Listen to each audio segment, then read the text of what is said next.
Hi guys, welcome back to Infinite Possibilities, the podcast where we explore the lives of amazing people, their choices, challenges and opportunities. And today I have a very special guest, Emma! Yay.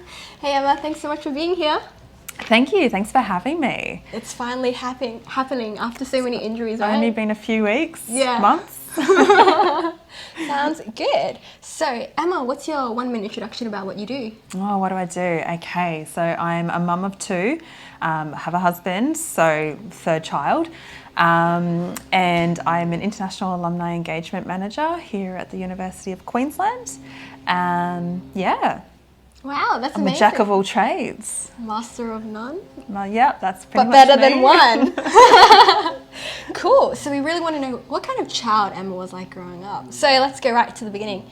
Emma, so what were you like growing up?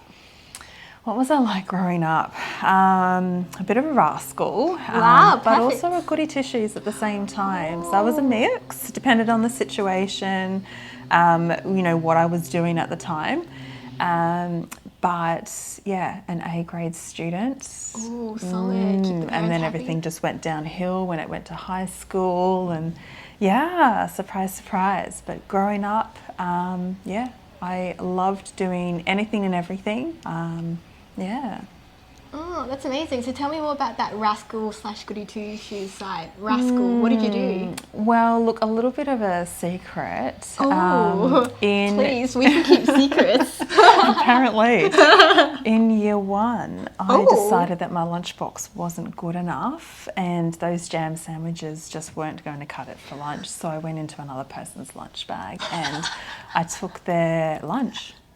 And they had a packet of chips and a whole range of things. Solid. Yep, I did get in trouble for that because after a while and after a few weeks and months of doing that, kids caught on and then told the teacher, and then somehow I got found out. Yeah. Yep, so I ended up at the principal's office, and so that was my little rascal moment of childhood. Yeah, but that's pretty mild. I was expecting a big... Well, I think that's pretty major in my book. Wow, so now you don't pack your kids jam sandwiches? Is that I fair? definitely don't know. They have, and much to my husband's disgust, they have ham gourmet sandwiches, with salad and everything. Ooh. Yep. Yeah. So none of this jam sandwich, Vegemite sandwich. Good stuff. Now tell me more about the goody two-shoes. So everything your parents asked you to do, you'd pretty much comply? I that would kind of- do, yes. Very obedient. Yeah. When it came to home life, I guess. And yeah, a rascal at school, well behaved at home. I was always, into everything, well behaved, read my books, did my homework. That's cool. Did you grow up with siblings? I did. I've got an older brother. He's 1 year older than I am, and a younger sister. I was expecting 5 years younger than me. I was thinking when I was hearing your story, middle child syndrome. 100%. I think that's why I played up a lot more, Yeah. because I wasn't getting the attention that I needed. My older brother, he got a bit of attention, but my younger sister got all the attention. Oh, So little old me, yeah. stuck in the middle child syndrome. That sucks. So tell me more about fitting into the school environment. You said that you got, straight A's, so you're very academic. Were you sporty? Were you popular? Popular, again, depends on what I was doing. Oh. But I was very sporty. I loved my cross country, my athletics. I was always putting my hand up for anything and everything when it came to sport.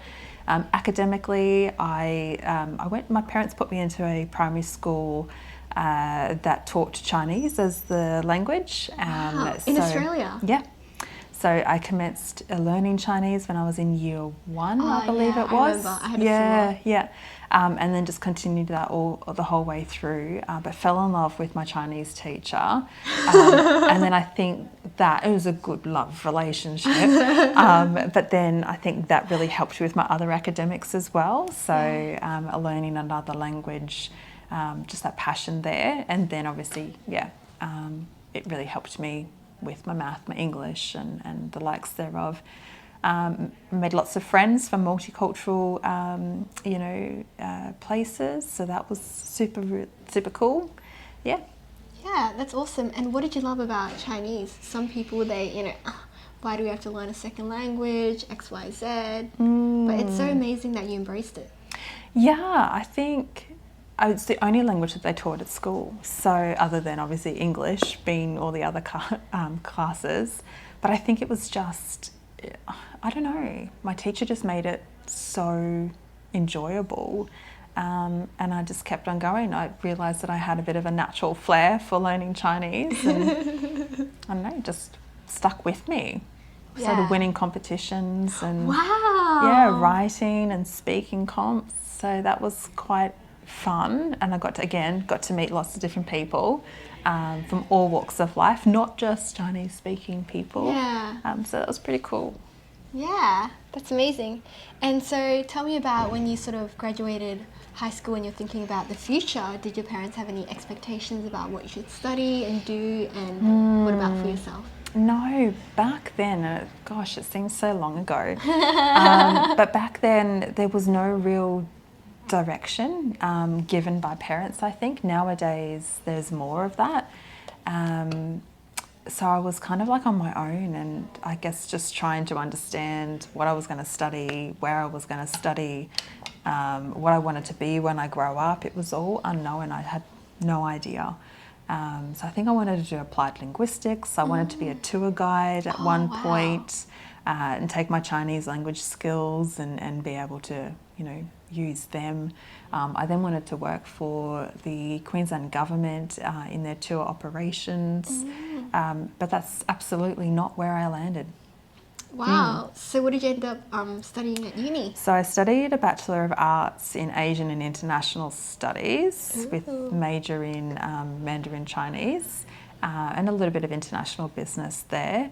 I was not an A grade student, as in like a HD or anything. I scraped through that degree. What happened, Emma? I know. I realised that maybe it wasn't my passion.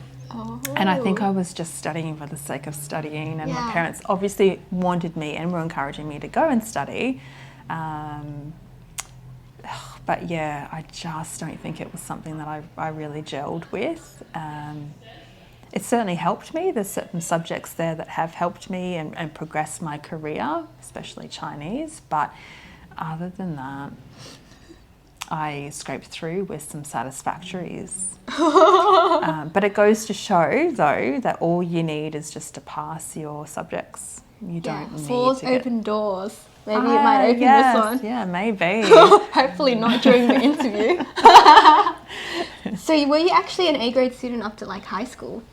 Yeah, B's and A's in high school. Got a great GPA. And then, I had no idea that, and I know this now because I'm older, I've been in the international education sector for ages.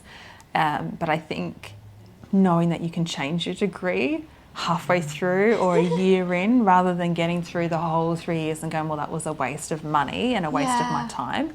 If I had have known I could have changed degrees, I would have done that in a heartbeat. Ooh, and what would you have changed to? No idea. Something to ponder tonight. Yeah. Alternative lives. Well, I don't know, because then from there, like once I got in, I wanted to be a teacher. So I had a midlife crisis at 30. And I then started my Masters of Teaching in primary because all my whole family are teachers.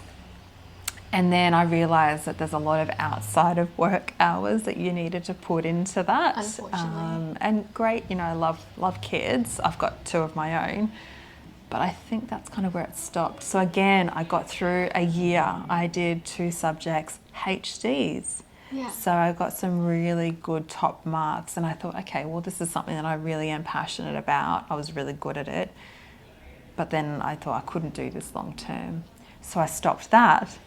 And then, what was it, about 3 years ago, decided, well, I needed to do something else to excel in my career. Otherwise, I was a little bit stagnant. It wasn't going anywhere. And then everyone was like, oh, you need to do your MBA. I'm like, okay. MBA opens doors, apparently. So I started my MBA, and that's just been the best decision I've ever made. It's really helped with my career. It's really helped with just understanding how business works. Yeah. Yeah, wow. Really want to dig into that, all that different fields of study. So the first one, you were studying arts, Chinese and international business. So like when you were in primary school and high school, you really loved Chinese, right? Yeah. So supposedly you are, studying what you're passionate about. So why didn't it kind of gel?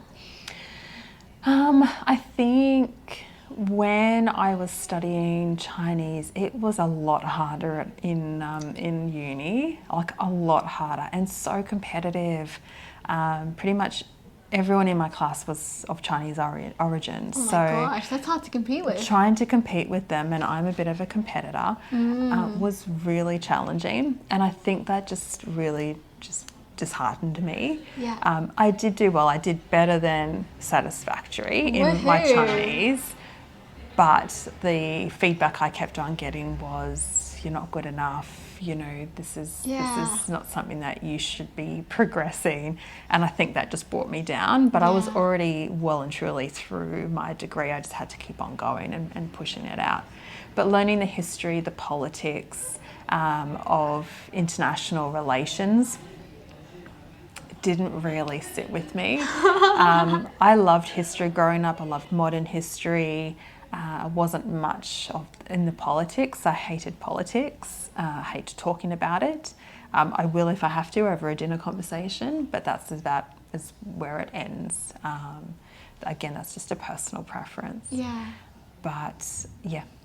Yeah, wow. And so in terms of Mandarin, your teacher actually said that, "Oh, man, don't think you should progress." Uni, no. My university Chinese teacher, growing up, primary school, high school, loved. I still have discussions with Sun Lao Shi, who is now heading up one of the international colleges here in Brisbane, and it was great. And I still am in touch with her. We bump into each other when we travel overseas. She's like, "You're my golden child." She constantly talks about me still. And I think that's the kind of relationship that you need to have. So then at university, jumping from high school to university, it's such a huge jump. And you really don't have that close relationship with your teachers. And you probably don't want to either.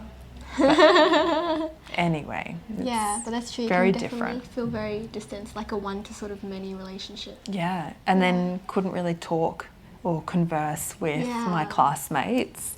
Or I thought I could, but I wasn't at that standard. So.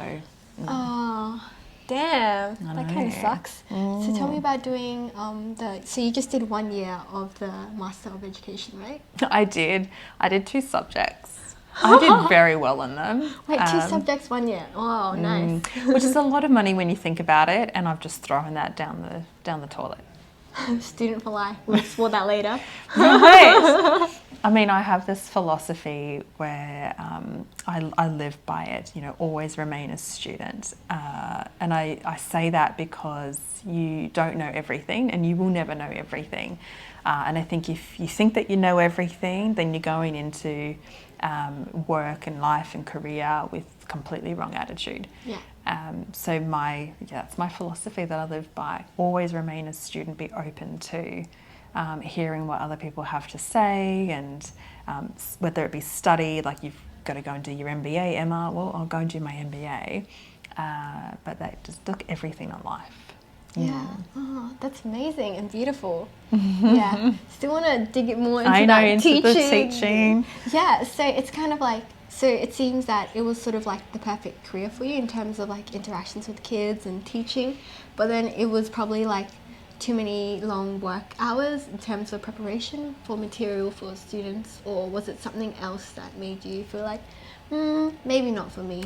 Yeah, the pay is not great, and it never will be great, I don't think. They don't get treated and rewarded, not rewarded, but paid the way they should.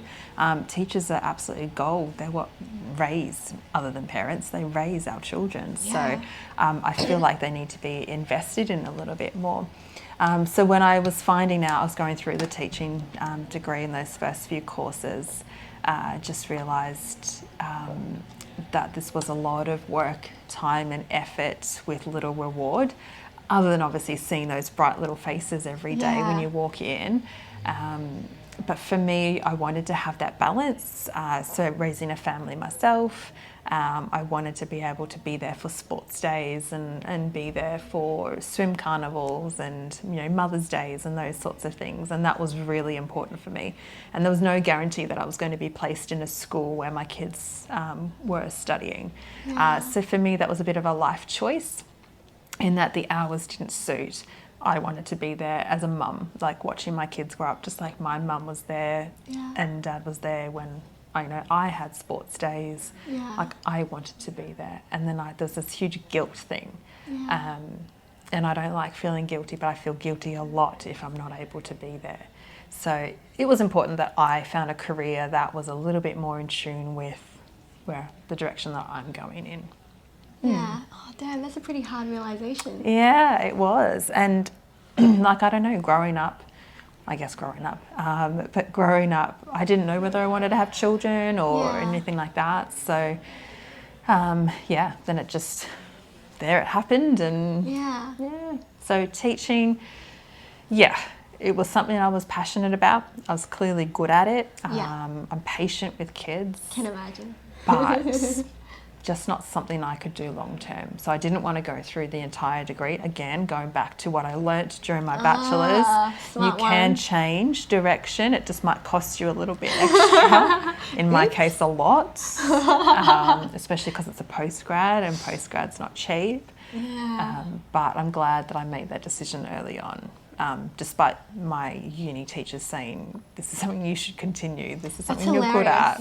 I know, my undergrad, you need to get out of this. You're not good at this. And so on the bright side, tell me about that MBA and why was it that, why was it so good? Well, I haven't finished it yet. It's a slow burner, purely. Student for life? I think it's going to take me up until I'm 40. But that's okay, slow and steady. Raising a family and having a career and all of that, like it's important for me just to do it, part-time. So I've done a few subjects now, absolutely fell in love with it, and will continue to do it over as many years as it takes me to complete it. I feel like it's no rush. I'm not going anywhere, so hopefully. But I don't know, I just feel like the subjects are a little bit more in line with my career choice. They're helping me with my career and the decision making that I make. But it's been really cool. One of the subjects was around behaviour in the workplace. And I think the lessons that I've learnt through completing that course has really helped me with managing a team myself and understanding different personalities and how we all work together, and then maybe just some simple skills and tips that you can implement in the workplace to help just calm everything down. Nice, amazing. You also touched on my favourite topic, personality tests. So, do you know what your Myers-Briggs personality test is? I don't. Oh, off the top of my head. We'll send you a link after this. Yeah, please do. I actually, I've taken many of them in my career. And I find that every time I take them, I'm different. Ooh. So I don't know if it's just maturity or, just the time at that time I'm this particular personality, but I try and always answer it the same, but it always turns out to be different. Oh, sounds good. We'll be curious to know what it is. So tell me more about in terms of career. So you did your bachelor's in arts, and then did you go on to work somewhere related or? Yeah, so once I completed bachelor, it was so hard to get a job. And I'm an Aussie through and through.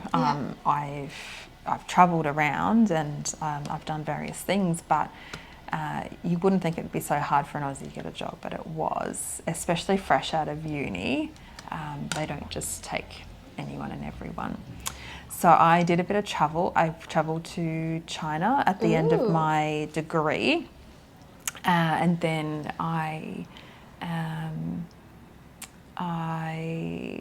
did a few different study tours and groups, and then I joined an organisation. It was like a private RTO. and did their, what was it? It was like a homestay. So I placed international students into homes here in Queensland or in Brisbane whilst they studied. And then from there, I quickly moved through the various levels, worked my way up into recruitment. I was very good at recruitment, so managed to land myself a job in in another RTO, much larger RTO, which had various campuses around Sydney, Melbourne and Brisbane. And yeah, I was in charge of Southeast Asia and I was in charge of Asia and Southeast Queensland in terms of recruitment. It's amazing. Yeah, and was able to travel around, use my language skills back then. It just seems so long ago. It's probably about 10 years ago. Oh, wow. Yeah, so I left there after 5 years because I got married and then had my first child pretty quickly. And then just found it really hard to go back to recruitment after having kids, or one child anyway, purely because, you want to be there for your child as a mum. And yeah, they weren't very supportive of me returning part-time, which was a little bit sad because I absolutely loved the job. But that's okay, that's life, and they're running an organisation too. So yeah, had children, had another child. So I had one child, then had another child, and then worked for a member of parliament. Despite me not liking politics and not wanting to talk about politics, I landed myself in a part-time job working in a local member of parliament's office, doing admin work while the kids kind of went through those early stages of life. Yeah, cool. And then what happened next, and what were the steps to here? So from there, I then moved into, I've always been in international education, aside from that little 1 year, or not even 1 year, 6-month stint in a parliament. That was just a gap filler. But it was while I was trying to find something else. And then I went and worked at University of Southern Queensland, and I did some work over there in just basic admin. Again, my motto is you just need a foot in the door. So get your foot in the door and then work your way through, build relationships, make those connections, and then the right job will come along. But I spent a couple of years at USQ just in admin, not just in admin. Admin's a really important role in any organisation. It's basically how it all operates and works. But then I started looking after international students as they were transitioning throughout their studies. And I found that I really enjoyed that work. So I supported them and then answered all of their questions and listened to them cry on the phone or in person if they didn't get the marks that they wanted, which is totally understandable because I didn't get the marks that I wanted. So I could relate to them. And then from there, a job opened up here at UQ, which was again in student support. And so I just thought I'd take it because I've always wanted to work at UQ. And started supporting, it was looking after international students, but under 18-year-olds. So these guys are 16, 17-year-olds, they're like babies. And they were travelling from their home country to study here for 3-4 years. So my job then was just to support them, make sure that they transitioned, make sure they understood, culture, which is such a hard thing to learn, going from one, country to another, especially a home country. Where maybe mum and dad does quite a bit of work to support them. And then while I was in that role, I was a little bored, so I did branch out and start making connections with other people around the university. Built up those relationships. I landed this job as International Alumni Engagement Manager, and I don't think I'd do anything else. I absolutely love this job, and if I get the opportunity to stay long term, then I will. I think I just really enjoy meeting people. making those connections, having chats, finding out about their background and how they grew up. Very much what you're doing here. I think you can be the next podcaster. Hello. No, non-podcast style. Yeah, and I think I've done recruitment, so I've done the pre, the pre stuff. Yeah. I've done current student world. And now I'm at the other end, the post, the tail end, which is kind of the rewarding part. Student for life, my gosh. Right. I live by that motto. Yeah, but it's so cool that, you've been through the whole cycle and you get to see the whole cycle and you get to support people going through the whole cycle. Yeah. It's just understanding where people have come from, what their background is, their passion, and helping them understand what their passion is. I think that's really cool because I've just found out what my passion is, so I really like helping other people find out what their passion is. Yeah, and speaking of passion, so what do you think it is about this job that you're so passionate about? And maybe there is some sort of transferable element in other sort of different jobs. Yeah, I think it's that connection, with each other, and I think one of the projects that I've worked on since I've been in this role has really been about identifying how we connect and engage with one another across the globe. So it's really easy to do when you're here in Brisbane, right? It's easy, you just catch up at the local cafe or the bar or whatever it is. But when you're global, when you're in a different country, it's really hard to do that, especially when you're hearing from alumni that they want to connect across countries. So not just, Singapore to Singapore, but Singapore to the UK or the UK to China or whatever it is. So for me, it's about that connection. And I love seeing and I love opening doors for people and creating that connection, that engagement with people. So I just want to keep doing more of it, whether it be events or whether it be, via platforms or podcasts or events or whatever it might be. Like, that's my ultimate goal. But I love hearing stories.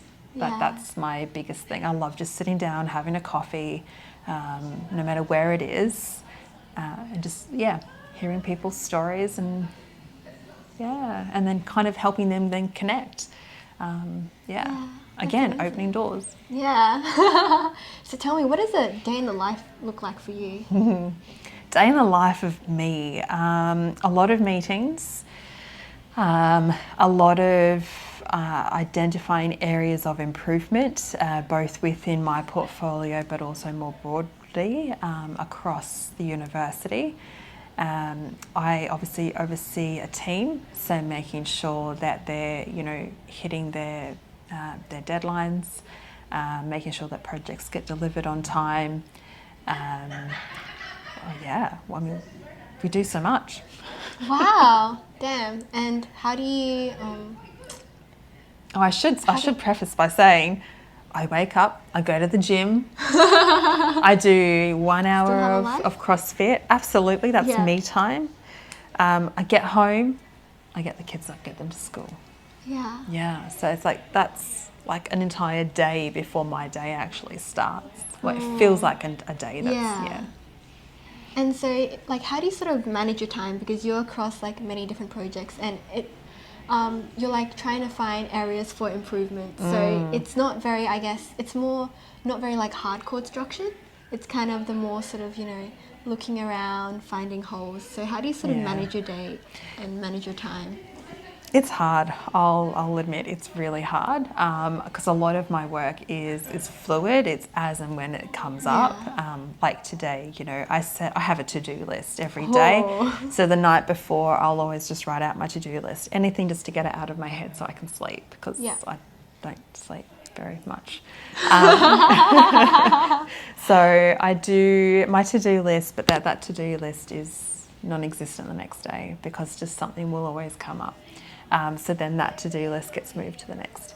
So what I'm trying to do at the moment is just tackle a couple of things a day and just ensure that those things are done, knowing that during the day, that whole 9 to 5, 9 till 6 is going to be very sporadic. It's going to be addressing issues as and when they come up. Yeah. So I like to keep some time. Otherwise, I use my calendar quite a bit. I block out time. So if it means that I've got to review a document, I make sure that I've got that time allocated until someone then books over it. And then that gets a little frustrating. So Oh, a pain. yeah, but that's, that's the day in the life of this particular role. I don't think I'd have it any other way. It keeps me on my toes. Yeah. I love a challenge. So any opportunity I can get, I'll just take it. But I mean, if it means I've got to drop everything and have a coffee with someone, then I will totally do that. Yeah, I bet you love the spontaneity, right? Yeah, I like structure. Yeah. A lot. Well, in my personal life, like with kids and family and whatnot, I have to have structure. Well, the kids have to have structure. But I do have some non-negotiables. So they're my non-negotiables. And then the fluidity of the job is pretty cool. Yeah, that's pretty cool. Very sort of balanced mix. Structure at home, work is a bit more spontaneous. Yeah. Reminds Until me of your deadlines upbringing, roll right? around. It's like kind of rebel at school, good kid at. That's it. I'm a rebel in the workplace. Or maybe not rebel. Well, But there's sort of like two different worlds where you can sort of pop in and out. It's kind of nice, right? yeah.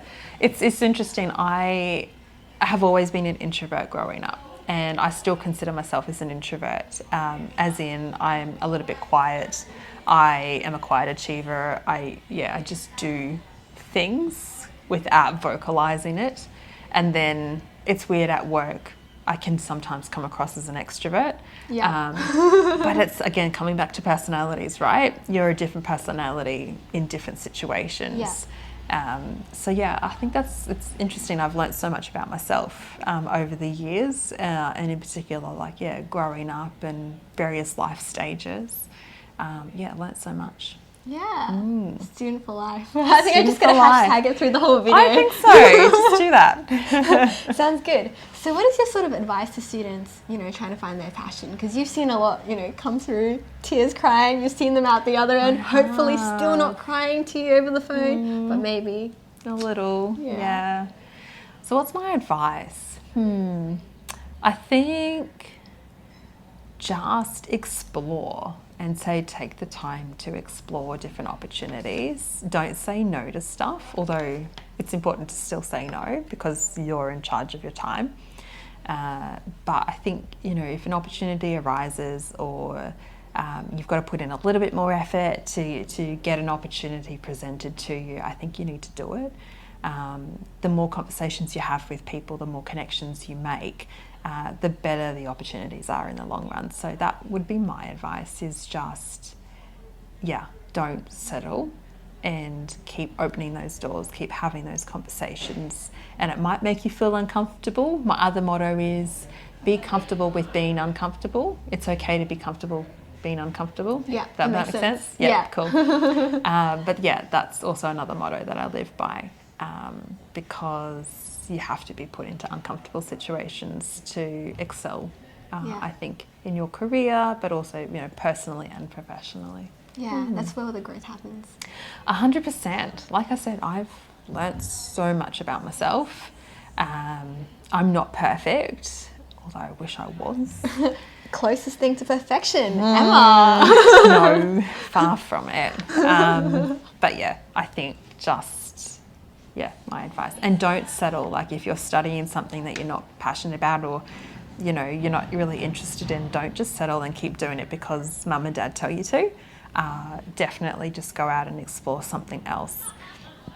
Even if it's just taking a subject in a completely different degree, then do it, because that might open up another door.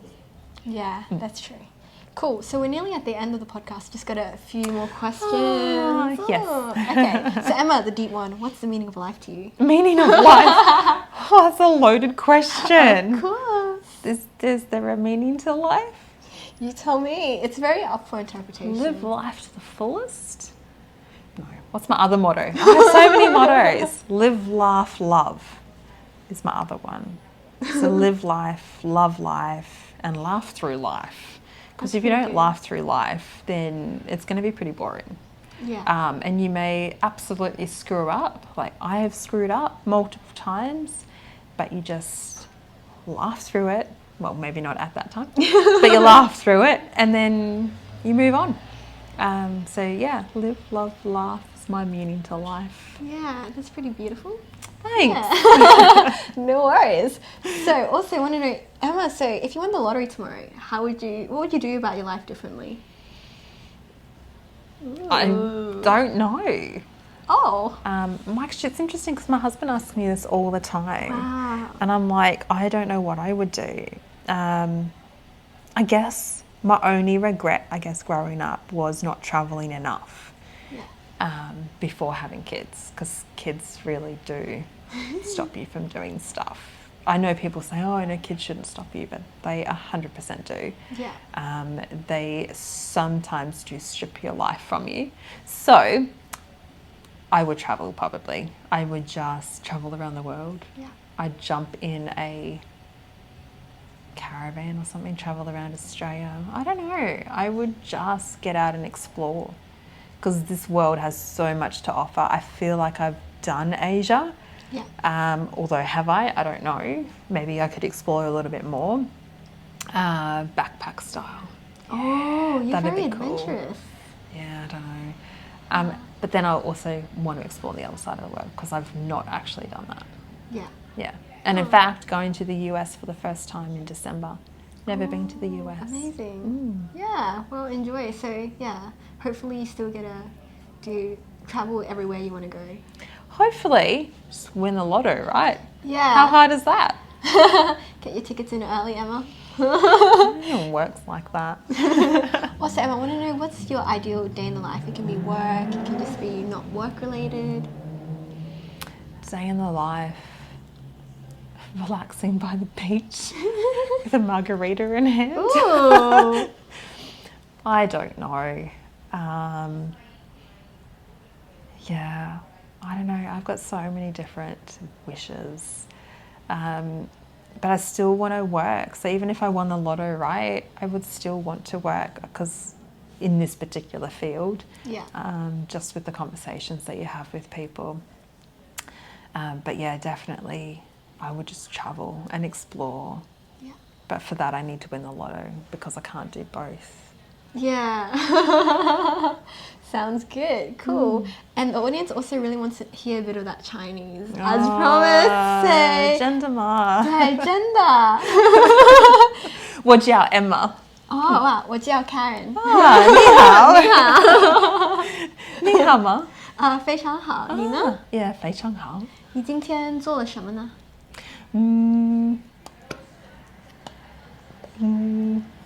我不知道。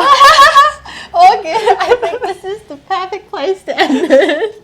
Okay, bye guys.